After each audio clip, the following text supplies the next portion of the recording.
दोस्तों, चैप्टर की शुरुआत होती है एक ऐसे रिवील से जो आपके होश उड़ा देगा। ड्रैगन एंसेस्टर हमारे प्रोटैगनिस्ट ज़ूफ़ान को एक कड़वा सच बता रहे हैं। वो बताते हैं कि ये जो मॉर्टल डोमेन है, जिसे सब एक नेचुरल वर्ल्ड समझते हैं, वो असल में हेवनली सॉवरेन की बनाई हुई एक जेल है। यहाँ पांचों सेक्रेड बीस्ट्स को ट्रैप करके रखा गया है और उन्हें रोज पर्पल लाइटनिंग से टॉर्चर किया जाता है। ज़ूफ़ान ये सुनकर काफी गहरे सोच में डूब जाता है। वो रियलाइज करता है कि हेवनली सॉवरेन की पावर कितनी मैसिव है। उसने सिर्फ अपनी एक आंख की पावर से 5 सेक्रेड बीस्ट्स को कैद कर रखा है। ये वही सॉवरेन है जो 10 एंशिएंट सॉवरेन्स में सबसे ज्यादा स्ट्रांग है। अब यहाँ एक बड़ा प्लॉट ट्विस्ट आता है। ज़ूफ़ान बताता है कि सेक्रेड डोमेन में अफवाहें थी कि सारे 10 सॉवरेन्स आपस में लड़ते हुए मर गए, पर ड्रैगन एंसेस्टर इस बात पर हंसते हैं। उनका कहना है कि वो इतने पावरफुल हैं कि उन्हें मरना नामुमकिन है।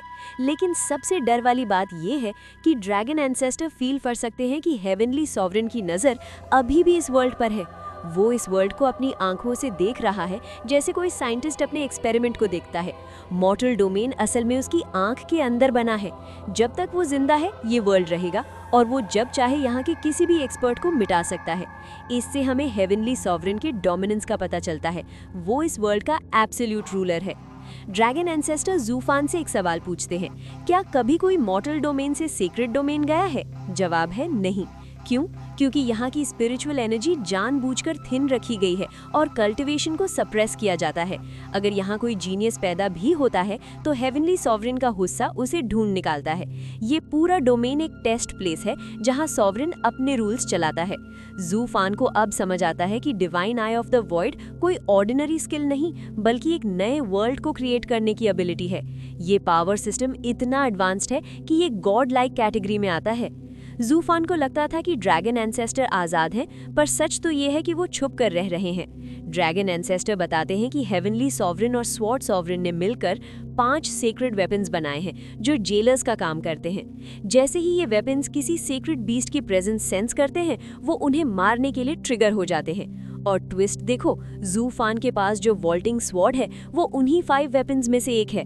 ज़ूफ़ान को अब समझ आता है कि वो तलवार उसके सामने क्यों झुकी थी, क्योंकि उसने divine I of the void activate किया था और तलवार ने उसे अपने मास्टर यानी सॉवरेन की तरह रिकॉग्नाइज किया था।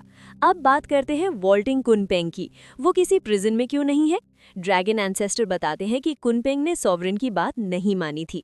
वो ऑल बीस्ट माउंटेन रेंज में छुपा है, क्योंकि वहाँ के बीस्ट्स की एनर्जी उसकी एनर्जी को मास्क कर देती है। जैसे एक बल्ब के ठीक नीचे सबसे ज्यादा अंधेरा होता है, वैसे ही कुनपेंग ने दुश्मन के सबसे करीब रहकर खुद को सेफ रखा है। उसके पास अज़्योर फ्लेम है जो प्राइमेवल केओस पावर के साथ मिलकर उसे इनविजिबल बना देती है। ये कुनपेंग की हाई लेवल स्ट्रैटेजी है जिसने हेवनली सॉवरेन को भी चकमा दे दिया। चैप्टर के क्लाइमैक्स में ड्रैगन एंसेस्टर ज़ूफ़ान को एक वार्निंग देते हैं। वो कहते हैं कि ज़ूफ़ान अब हेवनली सॉवरेन का डायरेक्ट टारगेट बन गया है, क्योंकि उसके पास हेवनली सॉवरेन की फाउंडेशन यानी डिवाइन आई है। ज़ूफ़ान के सामने एक बहुत बड़ा धर्म संकट है। क्या वो अपने दोस्तों और अपनी वाइफ को इस खतरे में डालना चाहता है? ड्रैगन एंसेस्टर उसे सबसे रिश्ते तोड़ने को कहते हैं, पर ज़ूफ़ान का रिस्पॉन्स आपको गूज बम्स दे देगा। वो कहता है कि वो अपनी दोनों आंखें डिस्ट्रॉय कर देगा, पर अपनी वाइफ को कभी नहीं छोड़ेगा।